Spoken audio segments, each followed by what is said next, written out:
오늘 정말 흥미로운 얘기를 해볼까 하는데요. 바로 레이저로 강철에 색을 입히는 마치 빛으로 그림을 그리는 것 같은 이야기입니다.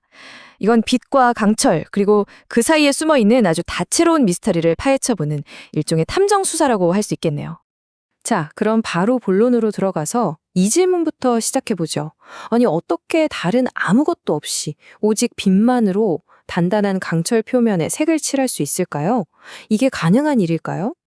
네, 오늘 우리는 이 미스터리를 풀기 위해 탐정이 되어 볼 겁니다.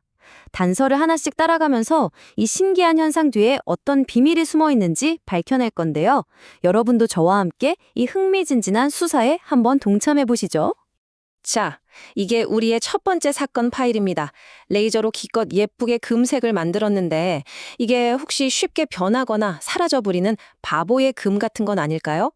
진짜 금처럼 가치가 있으려면 우선 튼튼하고 안정적인지부터 확인해야겠죠?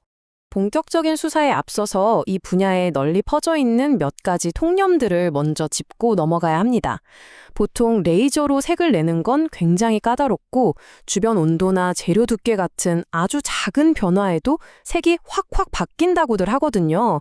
과연 이 소문들이 사실인지 우리가 직접 한번 검증해 보겠습니다. 좋습니다. 이제 본격적으로 신문에 들어갈 시간입니다. 우리가 만든 이 로즈 골드 색상이 과연 열과 재료 두께라는 두 가지 강력한 용의자의 압박 속에서도 꿋꿋하게 버텨낼 수 있을지 한번 지켜보시죠. 첫 번째 테스트 결과부터 보시죠. 와, 이거 정말 놀랍습니다. 작업실 온도를 쌀쌀한 10도에서 거의 한여름 날씨인 40도까지 올려봤거든요. 그런데 색깔이요. 정말 아무런 변화가 없었습니다. 완벽한 로즈골드 그대로예요.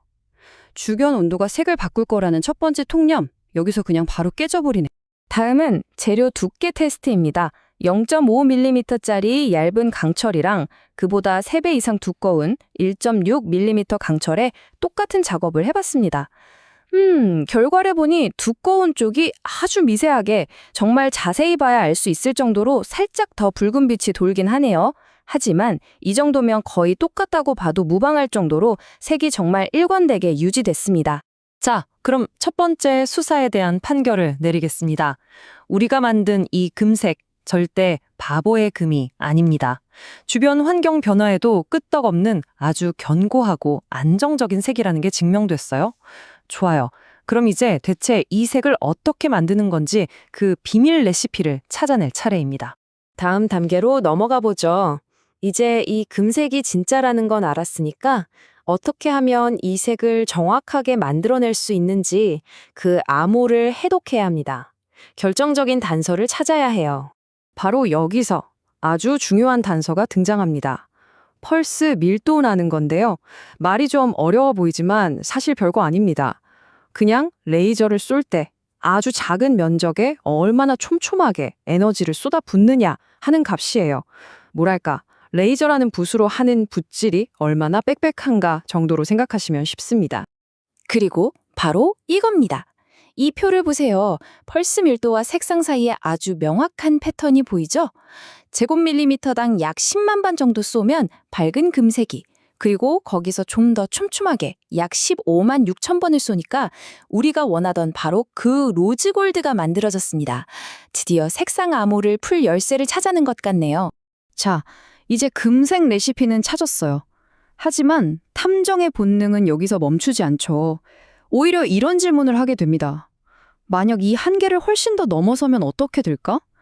진짜 재미있는 발견은 보통 이런 엉뚱한 질문에서 시작되거든요. 로즈골드를 만들었던 15만 6천 펄스보다 훨씬 더 높은 에너지로 강철을 지져보면 과연 어떤 색이 나타날까요? 더 진한 빨간색? 아니면 타버려서 그냥 검은색? 긴장되는 순간입니다. 우리가 시도해본 새로운 값은 바로 이겁니다. 제곱밀리미터당 62만 5천 펄스. 로즈골드를 만들 때보다 무려 4배나 더 촘촘하게 에너지를 쏟아부은 거죠. 그 결과는 정말 충격적이었습니다. 예상했던 붉은색 계열이 아니라 완전히 새로운 색깔, 바로 하늘색에 가까운 파우더 블루가 나타난 겁니다. 이건 정말 예상치 못한 단서였고 이 미스터리를 한층 더 깊게 만드는 순간이었죠. 이제 우리에겐 새로운 규칙이 하나 생긴 셈입니다.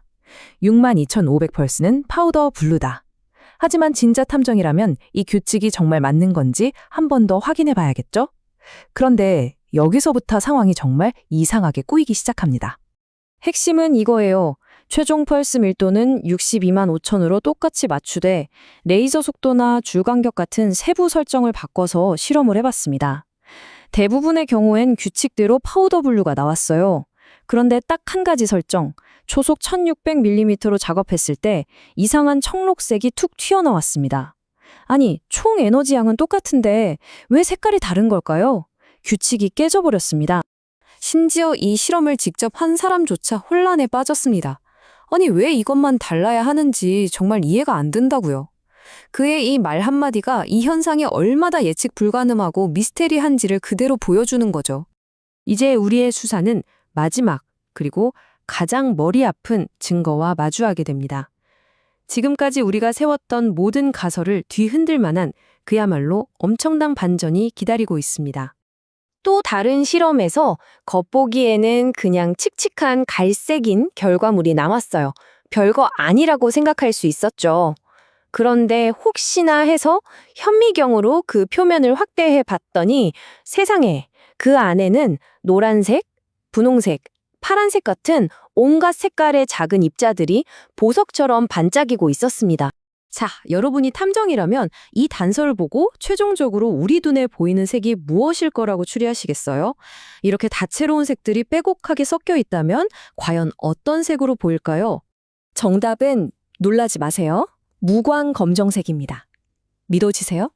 현미경 아래에서는 그렇게 화려한 무지개처럼 보이던 표면이 우리 눈에는 빛을 전부 흡수해버리는 깊고 차분한 검은색으로 보였던 겁니다. 이것이 바로 이 수사가 우리에게 남긴 마지막 질문입니다.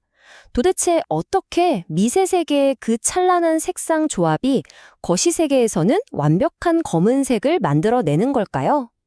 빛과 강철의 미스테리는 아직 완벽하게 풀리지 않았습니다. 어쩌면 가장 흥미로운 비밀은 바로 우리 눈의 인식 그 자체에 숨어 있는 건지도 모르겠네요.